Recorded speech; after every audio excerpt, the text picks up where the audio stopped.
There's another element in our lives that we don't think much about, and that's the element of faith. You think of the faith that you have to have every day. You have to have faith that your wife didn't put poison in your coffee this morning. You have to have faith in her. She might have felt like it, but she didn't. You have to have faith in the bank. When you write a check and sign it and you have money in the bank, you have to have faith that the bank's going to pay it. You have to have faith in the government. When you pull out a dollar bill, now I know it's shrinking, but you have faith that back of it is a dollar, that people will accept it as money.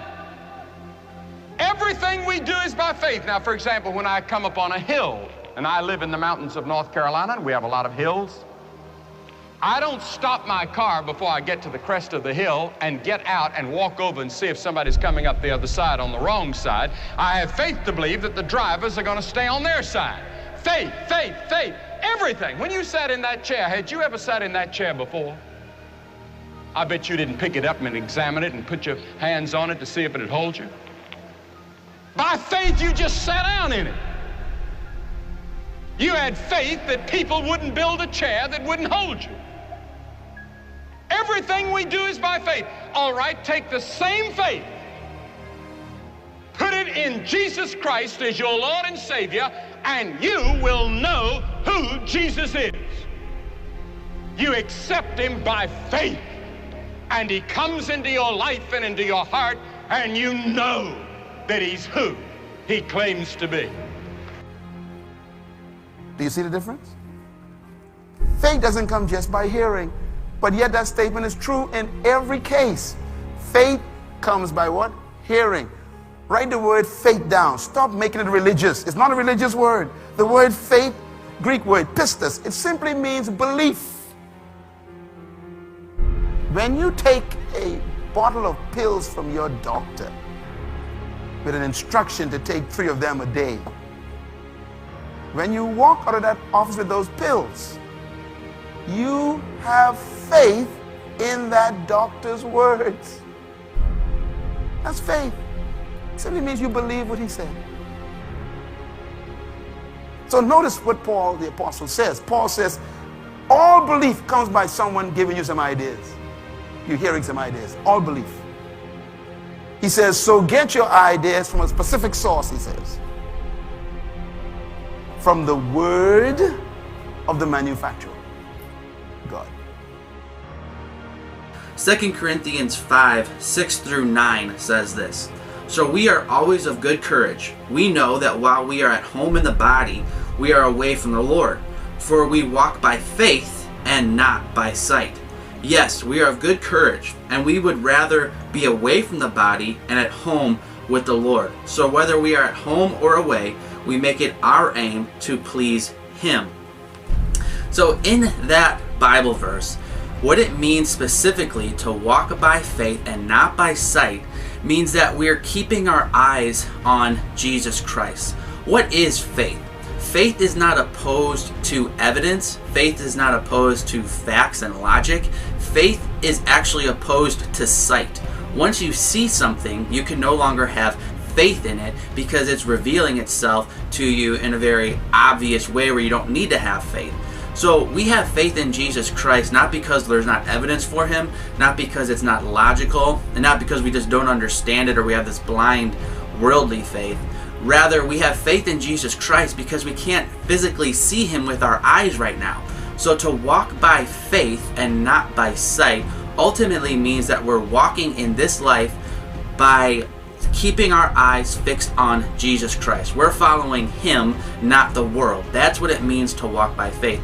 The second thing this phrase to walk by faith and not by sight means is that we keep our minds on eternal things and not just the things that we can see in this present lifetime. So again, to understand this phrase, we need to understand what faith is. Faith, again, is ultimately about believing in things that you can't ultimately see right now. So the Bible tells us that we need to not only care about what we see in this earth, in this lifetime right now, we need to think about the heavenly things as well. We have got to decide if we're going to walk with God by faith or if we're going to walk with God by our intellect. And intellectual Christians that I have known have no power. And they're dealing with life on a very silly level, very superficial, about if they understand, was Jesus' hair black or dark brown? And all kinds of Bible trivia and all kinds of chronologies and all kinds of this and that. And I'm not saying there's not a place for that, but that isn't going to transform your life. We have got to understand what the gospel message is all about. The gospel is the power of God unto salvation, which means deliverance, forgiveness, healing, protection, provision. The gospel message does this, but it does it on a spiritual level. Abraham didn't need a teacher.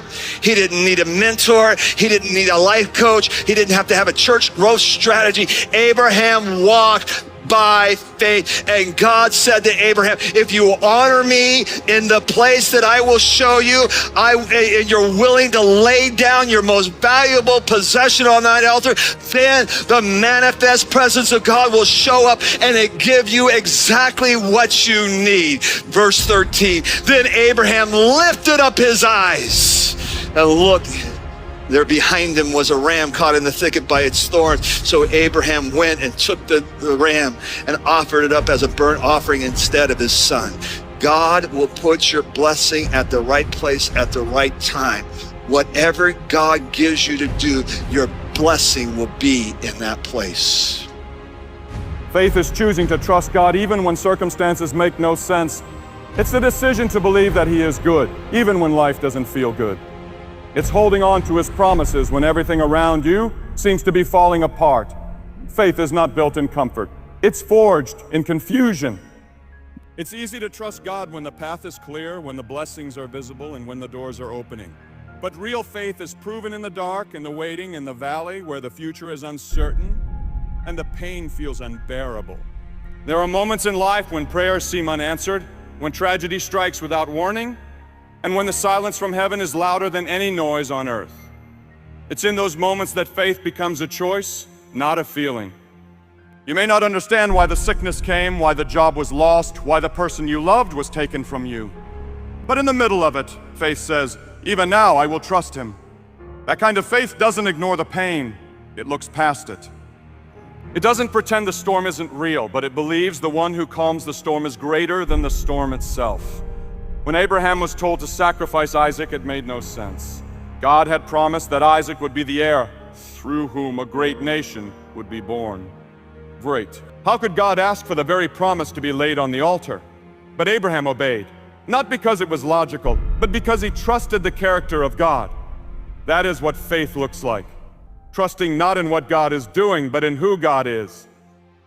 It's believing that even if He doesn't explain Himself, He is still worthy of our obedience. Faith is the anchor in a sea of uncertainty. It keeps us from drifting when our emotions are unstable and our circumstances are overwhelming. It whispers truth to the heart when the mind is full of doubt. Faith reminds us that God is not surprised by our confusion, and He's not shaken by our questions. He invites us to trust Him, not because we see the outcome, but because we know His heart. This kind of faith requires surrender. It means letting go of control. It means admitting that we don't have all the answers and being okay with that, because we serve a God who does. It's not weak to trust God in the unknown, it's strength. It's a declaration that His wisdom is greater than ours and His timing is perfect, even when it feels delayed. Choosing to trust God when nothing makes sense is one of the most powerful declarations a believer can make. It's not a denial of reality, it's a recognition of a higher reality. It's not rooted in emotion, but in conviction. Faith at its core is saying, a God I don't understand, but I still believe. And that simple decision can change everything. But walking by faith means focusing on God's promises rather than worldly evidence. The world we live in is constantly shouting what is visible, logical, and measurable. It tells us that truth is found only in what can be seen or proven. But faith operates on a different frequency. It leans in what God has spoken, even when everything visible seems to contradict it. When we walk by faith, we shift our gaze from what surrounds us to what sustains us, the unchanging promises of God. In the natural realm, circumstances often look impossible. There are mountains that seem too high, battles that seem too fierce, and situations that appear hopeless. But faith sees beyond what the eyes can perceive. It sees through the lens of God's word. The promise of God is not just a comfort, it is a weapon, a shield, and a map. When we focus on what God has said, we stop letting fear, anxiety, and doubt lead the way. Consider the story of Peter walking on water. As long as his eyes were fixed on Jesus, he did the impossible. But the moment he looked at the wind and the waves, he began to sink. That is the power of focus. The storm didn't become stronger, it was always there. What changed was where Peter's eyes were. In our own lives, storms may rage around us, but when our focus is on God's promises, we find strength to stand. We are not led by what we see, but by what He has said. God has promised never to leave us or forsake us. He has promised to provide for our needs, to work all things together for our good, and to finish the work He began in us. These aren't just nice words for good days. They are anchors for the hard days. They are the truth we stand on when the world feels like it's shaking beneath our feet. When the doctor's report is bad, we hold on to the promise of healing and peace. When the bank account is low, we trust the promise that God is our provider.